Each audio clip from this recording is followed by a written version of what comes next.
Hello student, myself Prakash Ingre, and today we are going to learn about the topic Kingdom Animalia, subtopic classification of non-chordates.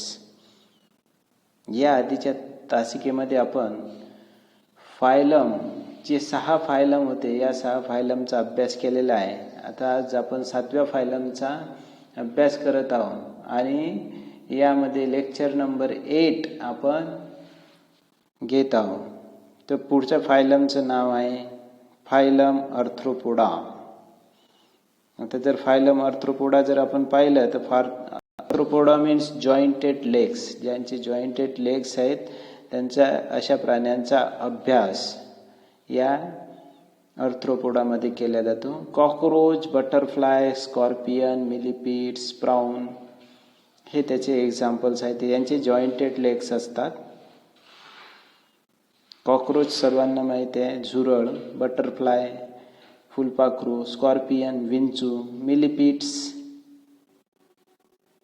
पैसा असेल, brown झिंगा असेल.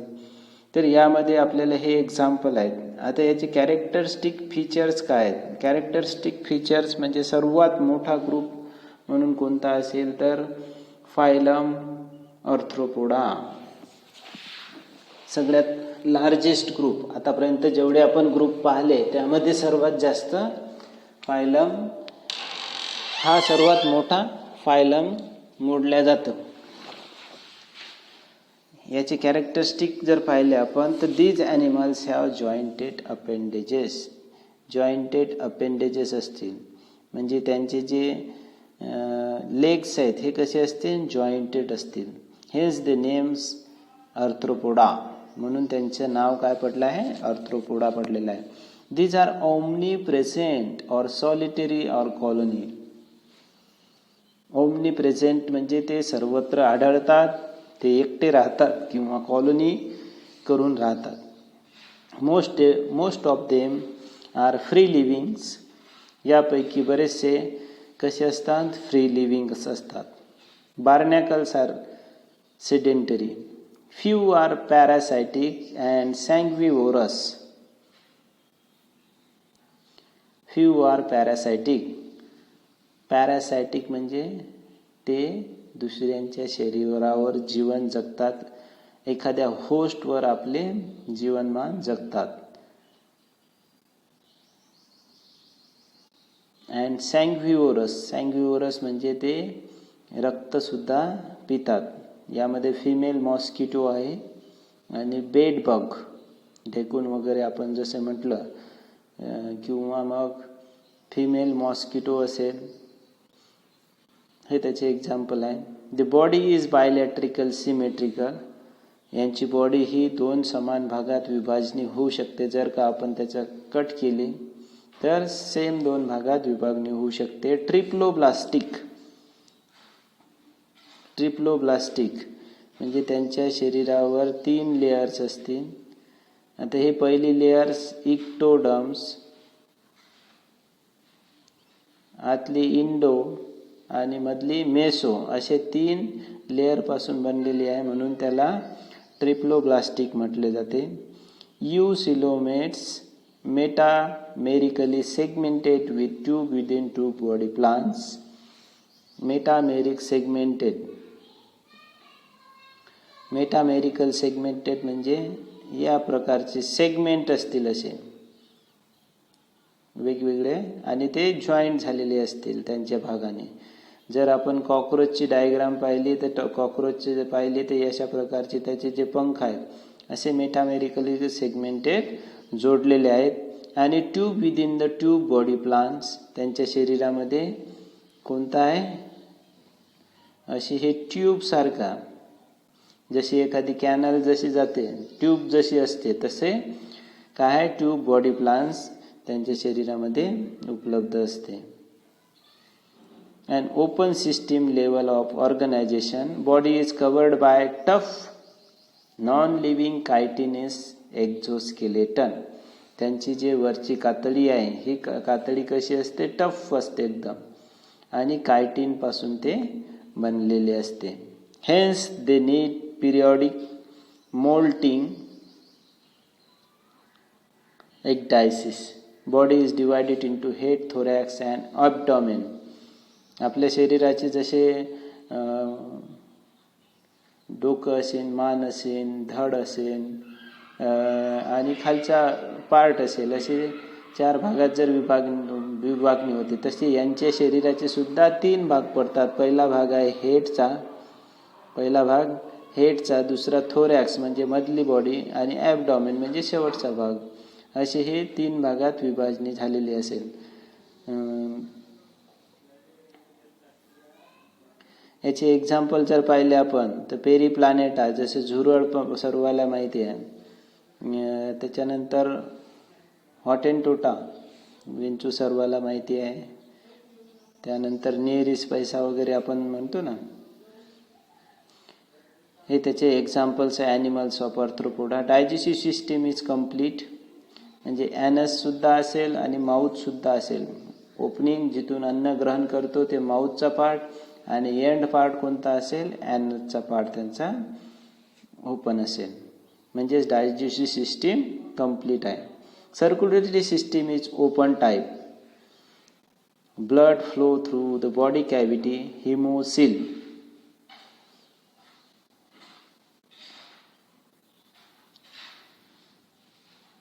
आपल्या शरीरामध्ये जे red pigment आहे, हिमोग्लोबिन, त्यामुळे आपला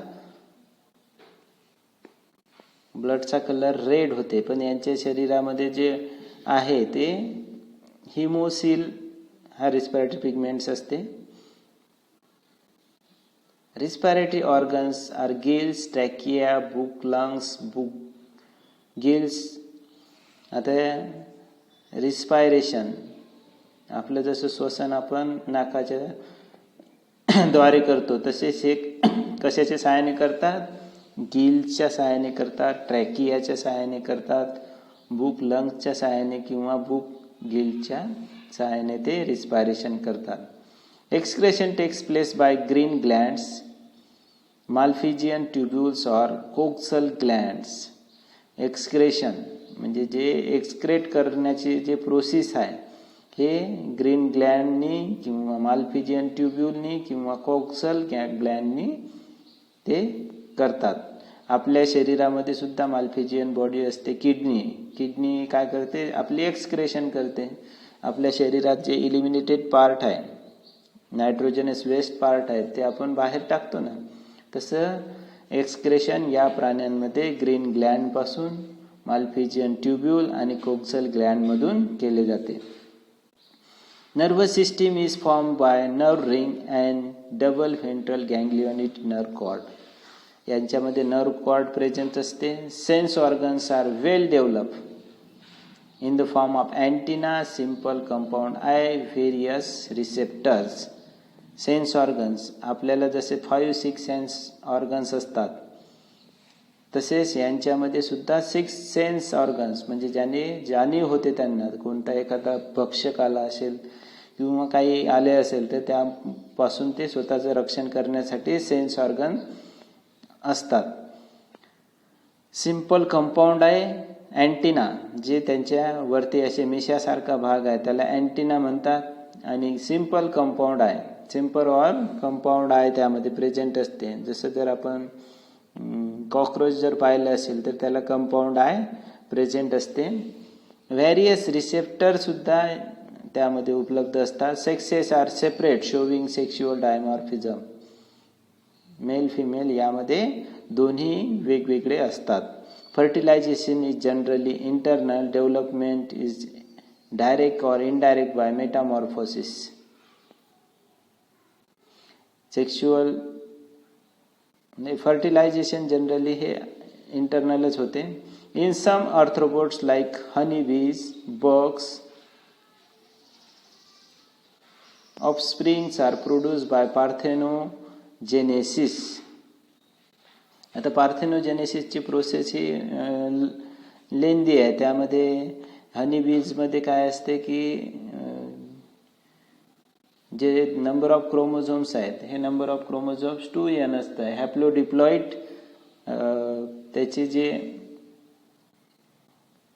हॅप्लोडिप्लॉइड त्यांची जे हे असते सिस्टीम हॅप्लोडिप्लॉइड असते, त्यामुळे तिथं मेटामॉर्फोसिसच्या द्वारे त्यांचे डेव्हलपमेंट होते. In some arthropods like honeybees, bugs, offsprings are produced by parthenogenesis. Some insect exhibit polymorphisms, honeybees, ant, termites, etc. Some arthropods are economical important such as apis. यामध्ये काही ॲनिमल अत्यंत आपल्याला फायद्याचे आहेत, जसे की अपिस, आपण त्याला हनीबीज, मधमाशीपासून आपल्याला खूप मोठे मेडिसिनल युजेस होतात. त्याच्यात घरगुती वापरासाठी खोकला असेल किंवा आर्थ्रिटिस असेल तर या रोगावर सुद्धा आपल्याला हनीबीज महत्त्वाची आहे. For their honey and wax, त्यापासून आपल्याला वॅक्स मिळू शकते, ग्लू मिळू शकते. तर पॉलिशिंगमध्ये बऱ्याच वेळेस आपल्याला जे हनी आहे, वॅक्स आहे, बऱ्याच मोठ्या प्रमाणात आपल्याला त्याचा फायदा मिळू शकतो. इकॉनॉमिकली इम्पॉर्टंट आहे. त्यामुळे lac is produce by laccifer lacca किंवा लॅक इन्सेक्टपासून आपल्याला लॅक मिळू शकते. Lobster, prawn and crabs are edible. यापैकी काही लोबस्टर असतील किंवा मग झिंगे असतील किंवा खेकडे असतील तर हे आपल्याला खाण्यासाठी अत्यंत टेस्टी म्हणून वापरले जाते, एडिबल. सिल्क वर्म प्रोड्यूस सिल्क. यापैकी जे सिल्क आहे हे सिल्क सुद्धा आपल्याला सिल्क वर्म पासून सिल्क मिळते. रेशीम धागे, रेशीम किड्यापासून आपल्याला रेशीम धागे सुद्धा मिळतात. सम आर्थ्रोपोड्स आर हार्मफुल. यापैकी काही हार्मफुल्स असतात arthropods. Act as a vectors. आणि त्यामध्ये जर का आपण मॉस्किटो पाहिला तर भुंगा आपल्याला चावला की बऱ्याच वेळेस आपल्याला त्याचा हार्मफुल म्हणजे आपल्या त्वचेला त्याची इजा पोहोचते. Locust is the gregarious pest. Limulus king crab is the living fossil known as living fossils. अशा प्रकारे आपण या मोठ्या अशा फायलमचा आज अभ्यास केला. त्यामध्ये त्याचे कॅरेक्टर्स आणि त्याचे एक्झाम्पल आणि त्याचे इकॉनॉमिकल व्हॅल्यू या सर्वांबद्दल आज अभ्यास केला. पुढच्या टॉपिकमध्ये आपण आणखी जे राहिलेले फायलम्स आहेत त्याचा अभ्यास करणार आहे. आजच्या तासिकेसाठी एवढंच. थँक्यू.